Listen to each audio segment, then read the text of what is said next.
What's happening, guys? Today what I want to talk to you about is rowing technique. So, we've got the erg. First off, we're gonna have a seat on that rower. Make sure that we have our foot pads adjusted the right way. Basically what I'd like to happen here is the ball of my foot to be sitting on that rigid pad. I also need to make sure that I can slide my foot in there and get those feet nice and tight. And then what I personally like to do is extend the legs fully and make sure that just a little bit of my butt is sitting off the back of this seat.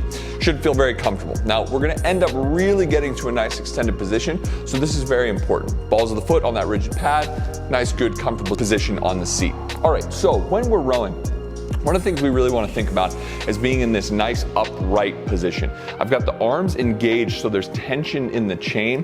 You'll notice my heels are planted on the ground, my knees are driven out nice and wide, and I'm able to hinge forward into this position, getting as much reach as possible.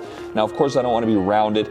I want to be sitting up nice and upright, and again, tension. Because watch, if I am loose in the upper body and I start to sit back, it kind of rips my arms into this position. So as I'm in this nice forward position, I need to make sure that my shoulders are engaged, my arms are engaged, and I'm keeping tension in that chain. All right, so from here, what I'm gonna think about doing is staying rigid through the shoulders all the way down to the hips, so that as I start to drive through the legs, all of that is moving together. Both the chain or the handle and my upper body is moving as one, right? As opposed to, we often see this. Now, I didn't get any chain from the legs there or any pull from the legs there. So I'm sitting nice and upright. I drive through the legs. Once the legs are fully extended, I'm going to lean and pull into that upper abdomen.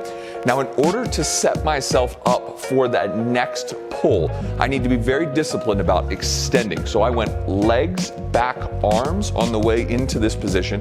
Now I'm gonna reverse that. I'm gonna go arms, back. I'm sitting up until my shoulders are in front of my hips. My handle is well past my knees, and then drive my knees out to get myself back in the position. Now, that's what I have this band here for. I really like this if you're just starting to use the rower.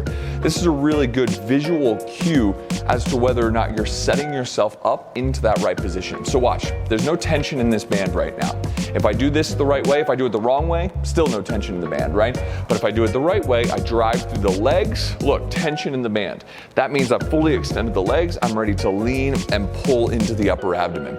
Now, I need to lose that tension before I sit forward into my next pull. So I'm gonna extend the arms, I'm gonna sit up tall. Look, tension is lost right there in the band. That means I'm ready to go back towards that rower. So legs, or back towards the screen is what I meant. The legs, back, arms, arms, back, loss of tension right there, legs. I'm really gonna be nice and purposeful. You don't have to go fast while you're first learning this technique. Really get yourself used to being in those strong positions before really starting to speed things up. What we so commonly see is this, right? We get back here and then we start to go around the knees. Look at this position, right?